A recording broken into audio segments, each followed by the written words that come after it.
নমস্কার বন্ধুরা, কেমন আছো তোমরা? আশা করি সবাই ভালো আছো। আজকে তোমাদের জন্য যে গল্পটি আমি শোনাতে এসেছি, নাম গে।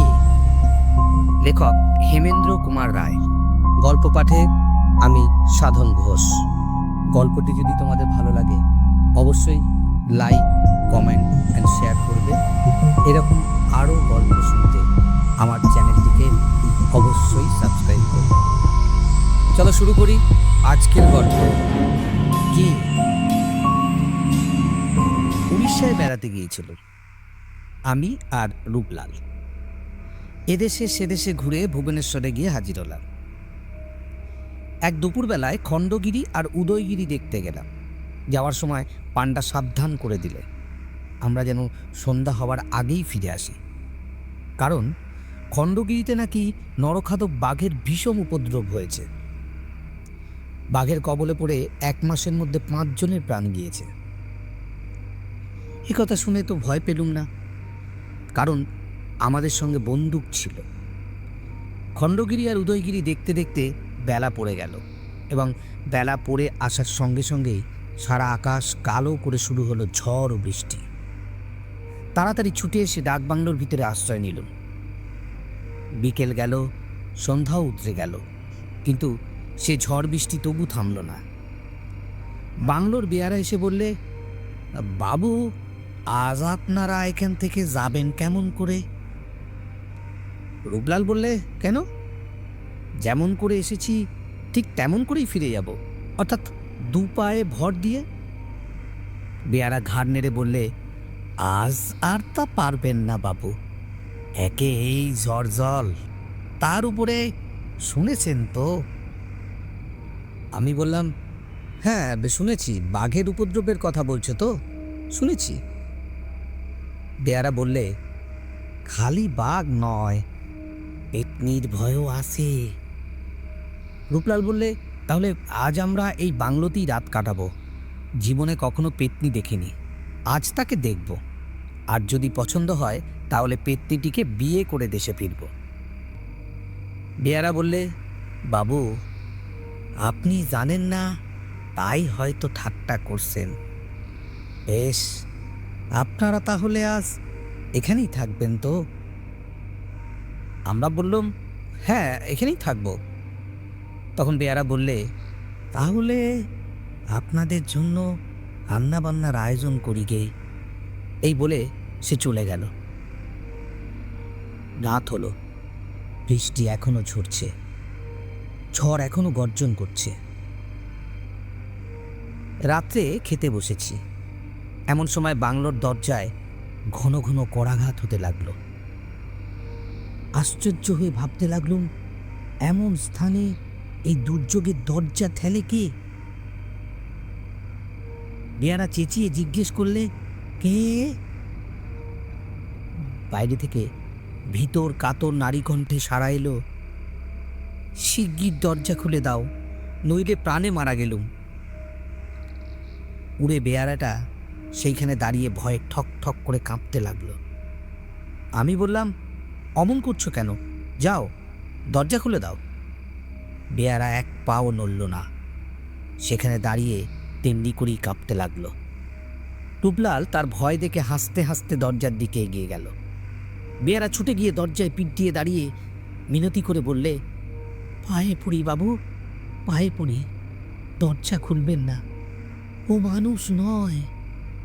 রূপলাল বললে, বলেছি তো আমি পেতনি বিয়ে করতে চাই, ও মানুষ না হলেই আমি বেশি খুশি হব।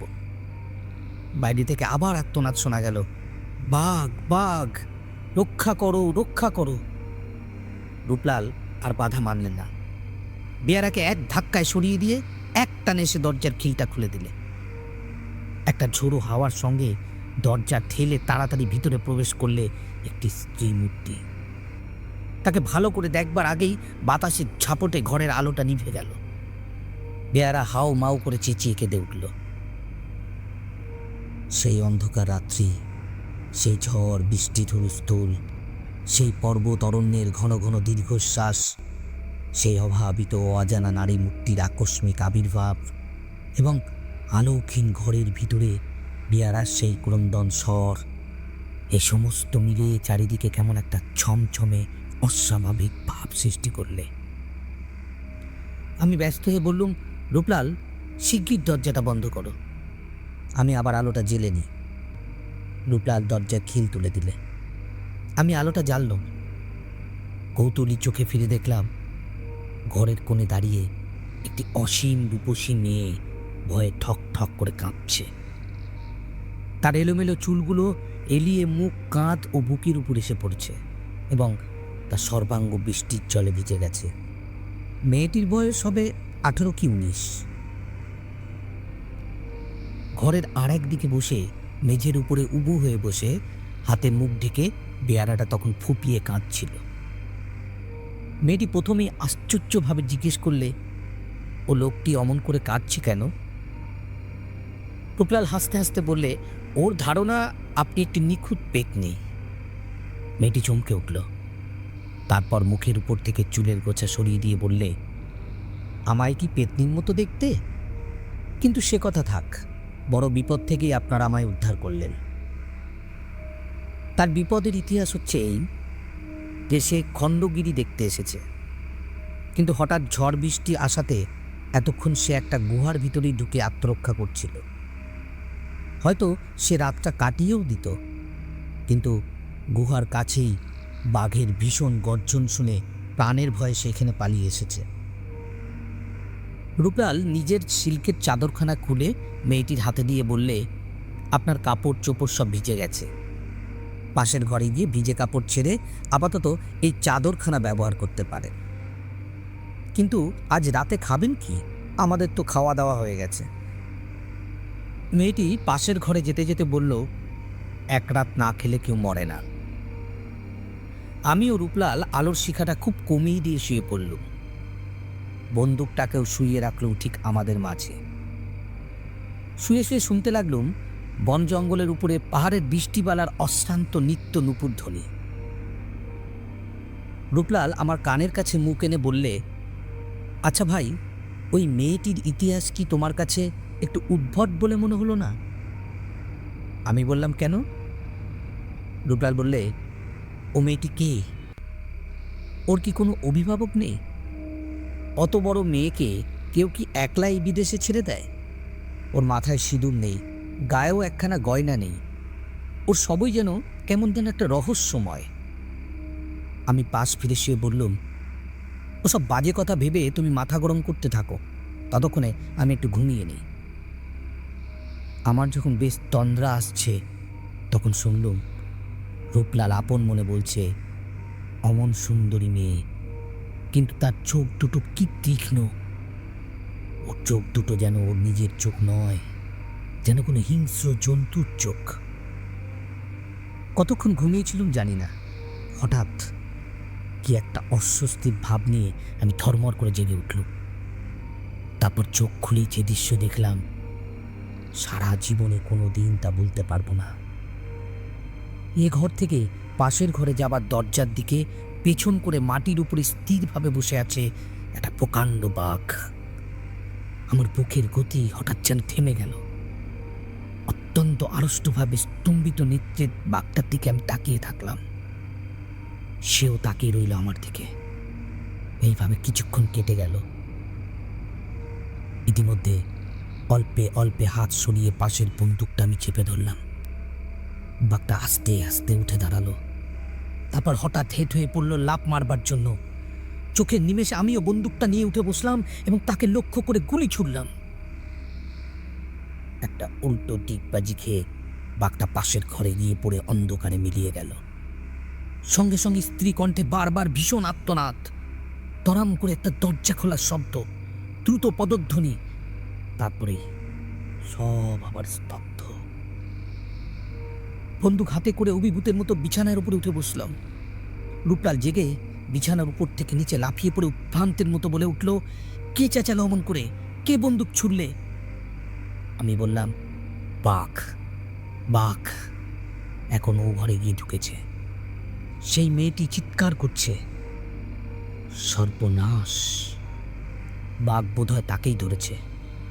বলতে বলতে বেগে রূপলাল পাশের ঘরে গিয়ে ঢুকলো।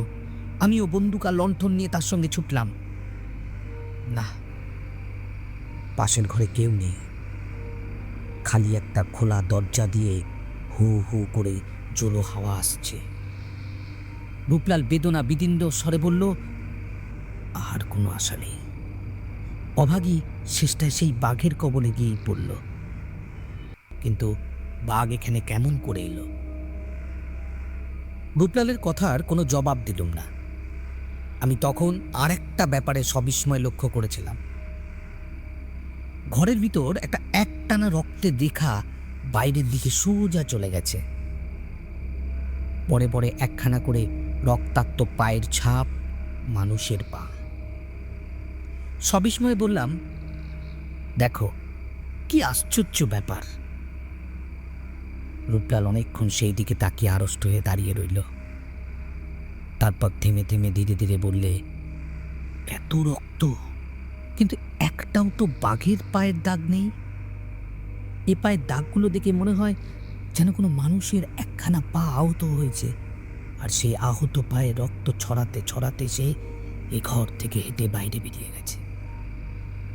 বাঘ যদি সেই মেয়েটিকে ধরে নিয়ে যেত, তাহলে তাকে মুখে টেনে হিঁচড়ে নিয়ে যেত, আর তাহলে এখানে কখনোই এমন পায়ের ছাপ পড়ত না। সেই রক্তের দাগ ধরে আমরাও বাইরে বেরিয়ে গেলাম। এবারে দেখলাম কাদের উপর দিয়ে একজোড়া মানুষের পায়ের ছাপ বরাবর বনের দিকে চলে গিয়েছে। রূপলাল মাথা নেড়ে বললে, তুমি ঘুমের ঘরে স্বপ্ন দেখেছ নিশ্চয়ই। সেই মেয়েটি আবার পালিয়েছে, বাঘটা কিছুই এখানে আসেনি। আমি দৃঢ় স্বরে বললাম, আমি নিজের চোখে বাঘ দেখেছি, নিজের হাতে গুলি করেছি, আর সে নিশ্চয়ই আহত হয়েছে। রূপলাল বললে, তোমার গুলি খেয়ে বাঘ কি পাখি হয়ে ডানা মেলে আকাশে উড়ে গেল? দরজার সামনে এই কাদামাটি, কিন্তু এখানে বাঘের পায়ের দাগ কোথায়? ঘরের ভিতরে মেয়েটি ছিল, কেবল সেই যে বেরিয়ে গেছে তার স্পষ্ট চিহ্ন কাদার উপরে রয়েছে। কোনো বাঘ ঘর থেকে বেরোয়নি। আমার বোধ হয় তোমার গুলিতে সেই মেয়েটি আহত হয়ে পালিয়ে গেছে। হঠাৎ একটি বিচিত্র সম্ভাবনা আমার মাথার ভিতরে জেগে উঠল। তাড়াতাড়ি রূপলালকে টানতে টানতে আবার ঘরের ভিতরে এনে সজোরে দরজাটা বন্ধ করে দিয়ে সভয়ে আমি বললাম, রূপলাল, পৃথিবীর সব দেশের লোকেরই একটা বিশ্বাস আছে, কোনো কোনো বাঘ নাকি আসলে বাঘ নয়। রূপলাল, আজ রাতে যে স্ত্রী লোকটা এখানে এসেছিল, সে কে? গুলি করলুম বাঘকে, চিৎকার করলে একটা স্ত্রী লোক, এর মানে কি? সে কে? সে কে? রূপলাল অবাক হয়ে আমার মুখের দিকে তাকিয়ে রইল। অনেকক্ষণ পরে সে বললে, তুমি কি বলতে চাও? তাহলে ওই উড়ে বেয়ারাটার কথাই সত্যি? আজ আমার গল্পের এখানেই সমাপ্তি। গল্পটি যদি ভালো লেগে থাকে অবশ্যই লাইক, কমেন্ট অ্যান্ড শেয়ার করবে। এরকম আরও গল্প শুনতে বন্ধুরা আমার চ্যানেলটিকে সাবস্ক্রাইব করতে ভুলবে না। আজ এই পর্যন্ত, ভালো থেকো।